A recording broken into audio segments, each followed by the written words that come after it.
अर्जुन तालाब में जाल डाले खड़ा हुआ था। कुछ देर बाद उसका जाल भारी हो गया और उसमें कई मछलियां फंस गईं। ओ मछलियां जल की रानी, किसी के हाथ ना आनी, लेकिन मेरे जाल में भर भर के फंस जानी। आज के दिन इतनी मछलियां काफी है। ये कहकर अर्जुन वहां से जाने वाला था कि तभी दूसरा मछुआरा अर्जुन से बोला, अरे अर्जुन, क्या बात है भाई? मछलियां तो तुम्हारे जाल में बहुत अधिक फंसती हैं, फिर भी तुम केवल एक ही बार जाल डालते हो और थोड़ी सी मछलियां देखकर खुश हो जाते हो। क्या भाई, और पकड़ो। जो मिले वही सबसे अच्छा। मैं अपने भाग्य से संतुष्ट हूँ। जितनी मेरी जरूरत है उतनी मुझे मिल जाती है। इससे अधिक मुझे और चाहिए ही नहीं, तो क्यों पकड़ूं और? हाँ, वास्तव में तुम्हें धन का कोई लोभ नहीं है, जबकि और मछुआरे तो दूसरे तालाब में जाकर भी मछलियां पकड़ते हैं। अर्जुन मुस्कुराता हुआ मछलियों को बाजार में ले गया और बेच दी। कुछ देर बाद अर्जुन अपने घर आया और अपने हाथों से खाना बनाने लगा। तभी उसके गांव का मुखिया वहां आ गया।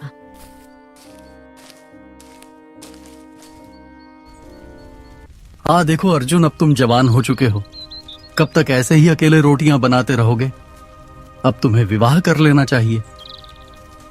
हाँ, लेकिन मुखिया जी, मैं तो ठहरा अनाथ। आप इस गांव के मुखिया हैं और हमेशा मैंने आपको पिता समान ही माना है। तो एक काम करिए ना, आप ही मेरे लिए कोई बढ़िया सुंदर सी लड़की ढूंढ लीजिए, मैं कर लूंगा ब्याह। वाह वाह वाह बेटा, बोल तो ऐसे रहे हो कि जिस पर मैं उंगली रखूंगा उसका तुम हाथ थाम लोगे। ना जाने कितनी लड़कियां दिखाई मैंने तुम्हें, ना जाने कितनी तुमने देखी, लेकिन कोई तुम्हें पसंद ही नहीं आती।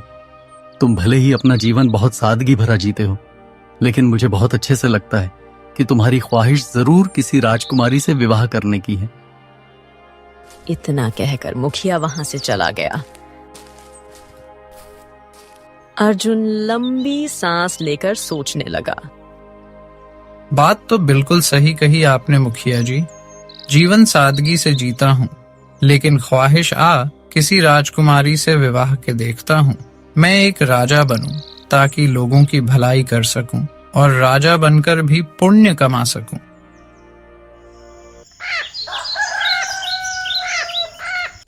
अगले दिन अर्जुन फिर से अपना जाल लेकर तालाब के किनारे आया।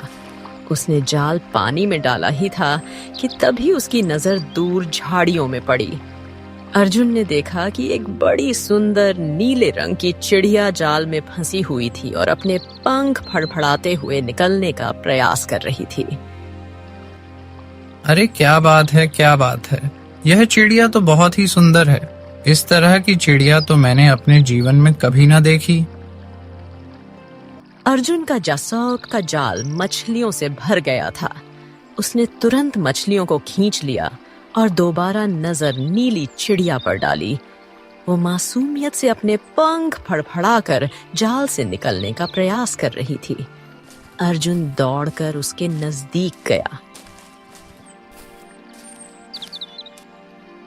हे मनुष्य, मेरी मदद करो। मैं इस जाल से निकल नहीं पा रही हूँ। यह जाल एक शिकारी ने पक्षियों को पकड़ने के लिए डाला था और मैं इसमें फंस गई। अगर मैं शिकारी के हाथ चढ़ गई तो वो मुझे कहीं बेच देगा और फिर मैं जीवन भर पिंजरे में ही बंद रहूंगी। अरे बाप रे बाप, एक कौन हो तुम? और चिड़िया तो मनुष्य की आवाज में बात नहीं करती है, तो तुम कैसे बोल रही हो? पहले मेरी मदद करो, उसके बाद मैं तुम्हें बताऊंगी। तभी वहां शिकारी आ गया। शिकारी को देखकर चिड़िया चुप हो गई। अर्जुन को उस पर बहुत दया आई। देखो, ये चिड़िया ना मुझे बहुत पसंद है, तुम इसे मुझे दे दो। ए बुड़बक, तुम्हारा दिमाग तो ठीक है। तुम्हें पता भी है कि यह चिड़िया कितनी मेहनत से मेरे जाल में फंसी है। बड़े आए, मुझको दे दो। मैं तुम्हें अपने पूरे दिन की कमाई दे सकता हूँ, लेकिन चिड़िया ना। हरगिज नहीं। ये देखो, यह भी मेरे पूरे दिन भर की कमाई है। एक काम करो, तुम इसे रख लो और यह चिड़िया मुझे दे दो। अर्जुन ने शिकारी को मछलियों से भरा जाल दिखाया। अरे वाह, यह तो बहुत ही अच्छी कीमत पर बिक गया।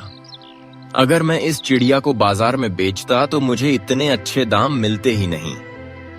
चलो भैया, सौदा मंजूर, चिड़िया हुई तुम्हारी, पैसा हुआ हमारा, लाओ। शिकारी मछलियों से भरा जाल लेकर चला गया और अर्जुन ने चिड़िया को आजाद कर दिया।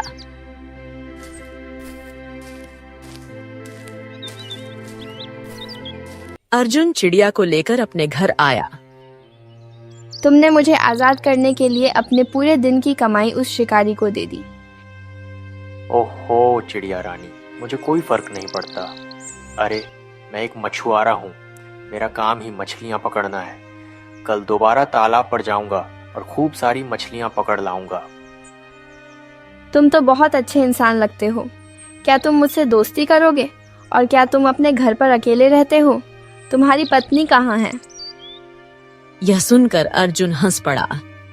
हाँ, दोस्ती तो मैं तुमसे जरूर करूंगा, और मैंने तुम्हें मित्र समझकर ही शिकारी के जाल से आजाद कराया है।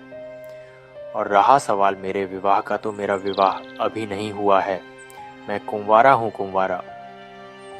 ओहो, तो फिर तुम्हें बहुत दिक्कत होती होगी। तुम्हारे लिए खाना कौन बनाता है? ओहो, तुम एक तो सवाल बहुत करती हो। अरे भाई, जब अकेला हूँ तो खाना खुद ही बनाऊंगा ना, और कौन बनाएगा? अर्जुन और चिड़िया काफी देर तक बातें करते रहे। समय इसी तरह बीतता गया और दिन बीतने के साथ साथ अर्जुन और चिड़िया गहरे मित्र बन गए। एक दिन अर्जुन नीली चिड़िया से बोला, अच्छा ये बताओ, तुमने मुझे तो अपने बारे में कुछ नहीं बताया। मतलब आखिर तुम कौन हो, और तुम मनुष्य की आवाज में कैसे बोल सकती हो? ये सब क्या चक्कर है? थोड़ा अपने बारे में भी बताओ। यूँ समझ लो कि मैं एक जादुई चिड़िया हूँ। मैं तुम्हें कुछ समय बाद एक रहस्य बताऊंगी। जब तुम उस रहस्य को सुलझा लोगे तो मेरे बारे में भी जान जाओगे, और उस रहस्य को सुलझाने के बाद तुम्हारी तकदीर बदल जाएगी। अच्छा, और वो कैसे? समझ लो, तुम एक साधारण मछुआरे से किसी राज्य के राजा बन जाओगे। अर्जुन चिड़िया की बात सुनकर मुस्कुरा उठा। राजा बनने के सपने तो मैं अक्सर देखता ही रहता हूँ, लेकिन सपने सपने ही होते हैं। चिड़िया रानी, सच थोड़ी होते हैं। चिंता मत करो, कुछ सपने सच भी हो जाते हैं। अब जब मैं आ गई हूँ तो तुम्हारा राजा बनने का सपना भी सच होगा।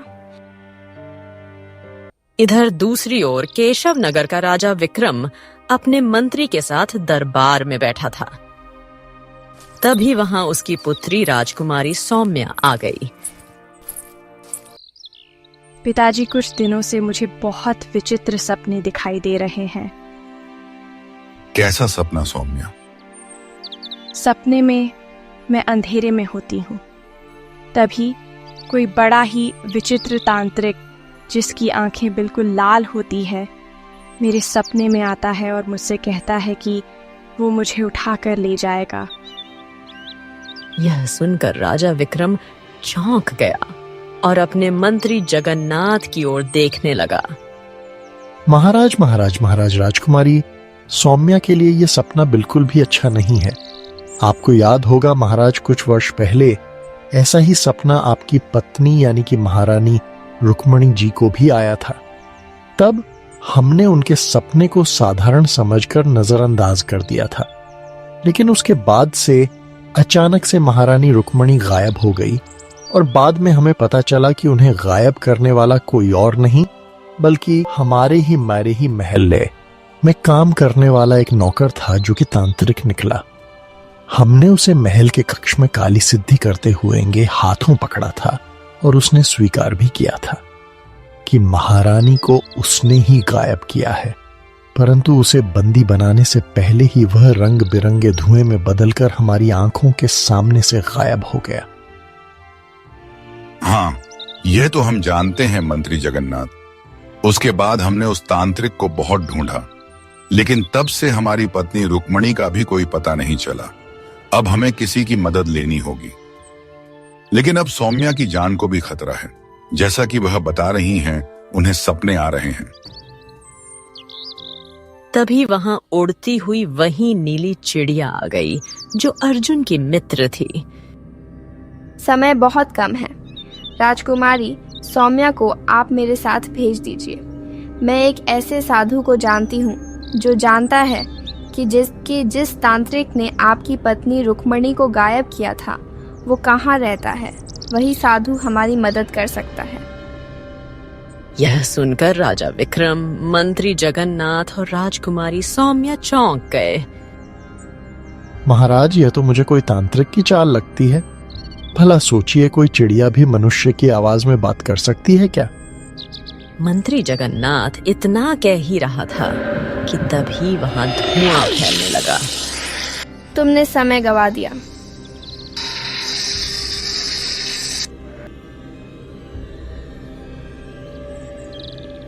मेरी पुत्री को छोड़ दे तांत्रिक, नहीं तो मैं तेरी गर्दन धड़ से अलग कर दूंगा। मूर्ख, पिछली बार मैं अपने मकसद में नाकामयाब हो गया था। अमर होने से बस एक कदम दूर होकर भी चूक गया था। परंतु इस बार मैं तेरी पुत्री राजकुमारी सौम्या को उठा ले जाऊंगा और इसका इस्तेमाल कर मैं हमेशा हमेशा के लिए अमर हो जाऊंगा। क्योंकि जिस प्रकार की काली सिद्धि मैं कर रहा हूं उसमें मुझे किसी राजवंश की बलि से अफसोस की आवश्यकता है। अगले ही पल तांत्रिक रंग बिरंगे धुएं में बदल गया और राजकुमारी को लेकर वहां से गायब हो गया। महल में सन्नाटा छा गया।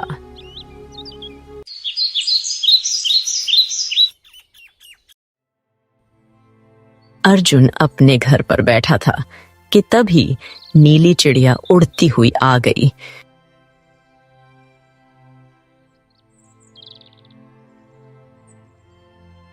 ये लो, यहाँ है महारानी जी। कहाँ चली गई थी?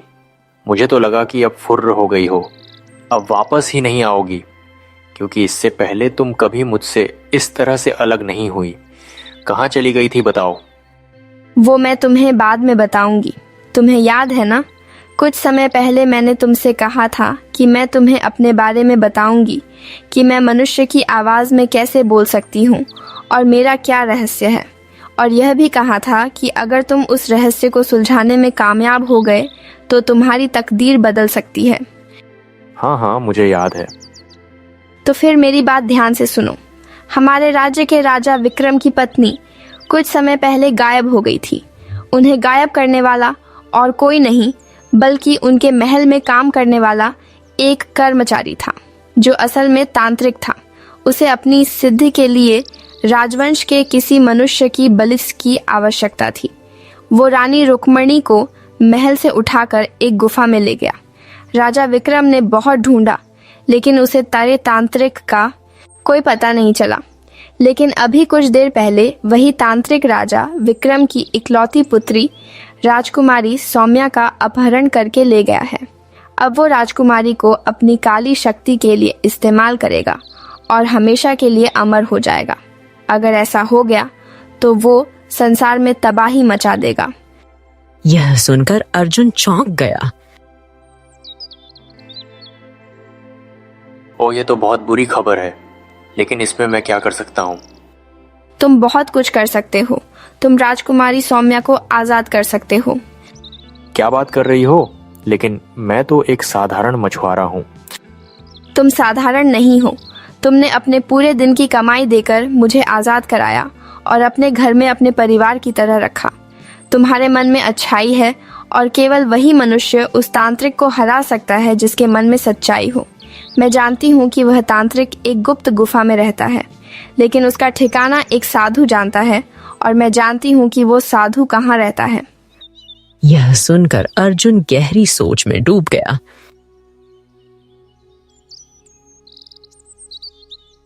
हाँ ठीक है, अगर ऐसी बात है तो मैं महाराज की मदद करने के लिए तैयार हूँ। चलो।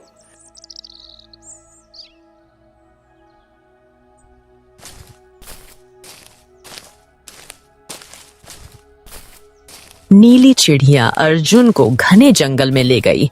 जंगल में एक साधु वृक्ष के नीचे बैठा था। साधु ने चिड़िया को देखा और रहस्यमय अंदाज में बोला,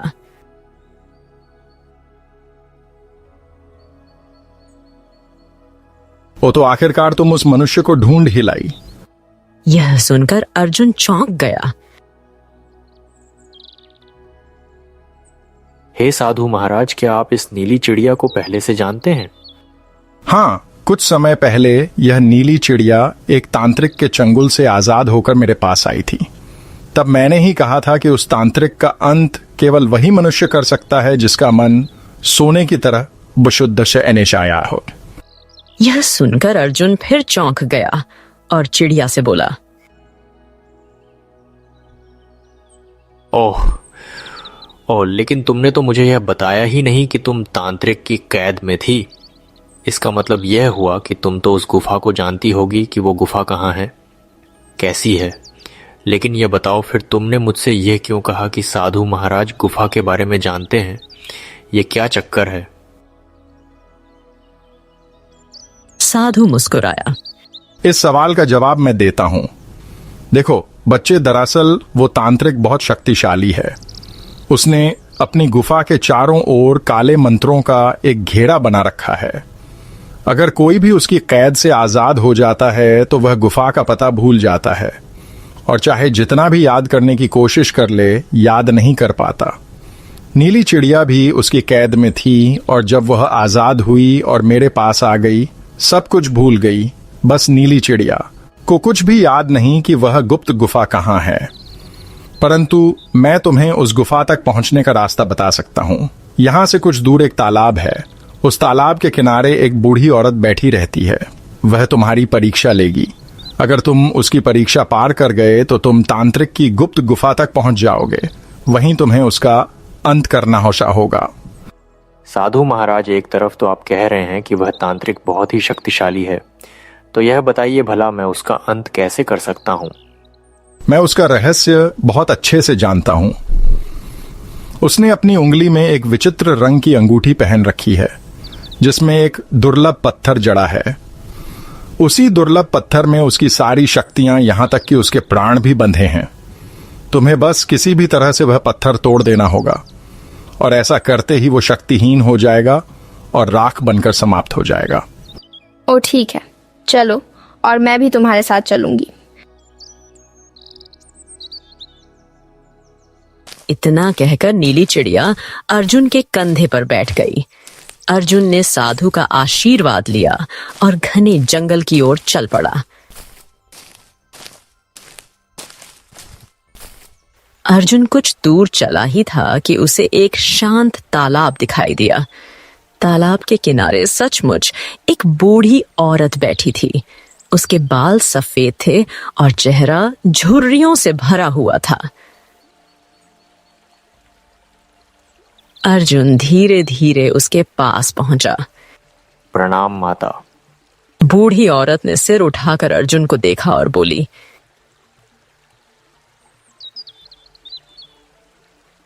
खुश रहो पुत्र, मैं जानती हूँ तुम यहाँ क्यों आए हो।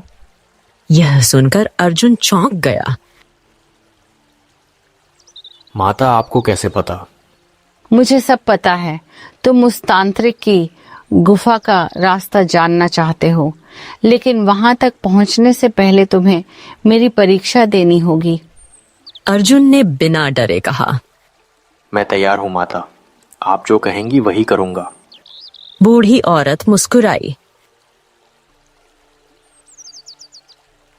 इस तालाब के बीचों बीच एक कमल का फूल है। वह साधारण कमल नहीं है, उसमें एक दिव्य शक्ति है। तुम्हें उस कमल को बिना भीगे हुए यहाँ लाकर मुझे देना होगा। यह सुनकर अर्जुन हैरान रह गया। लेकिन माता, यह कैसे संभव है? तालाब के बीच से कमल लाऊंगा तो भीग जाऊंगा ही। फिर बूढ़ी औरत बोली, यही तो तुम्हारी परीक्षा है। अर्जुन कुछ देर सोचने लगा। फिर उसने आसपास देखा। तालाब के किनारे कुछ सूखी लकड़ियां पड़ी थीं। उसने लकड़ियों को जोड़कर एक छोटा सा बेड़ा बना लिया। नीली चिड़िया खुशी से चहक उठी। अर्जुन, तुम बहुत बुद्धिमान हो। अर्जुन बेड़े पर बैठकर धीरे धीरे तालाब के बीच पहुंचा और सावधानी से कमल तोड़ लिया। बिना पानी में उतरे वह वापस किनारे आ गया। उसने कमल बूढ़ी औरत को दे दिया। बूढ़ी औरत प्रसन्न होकर बोली,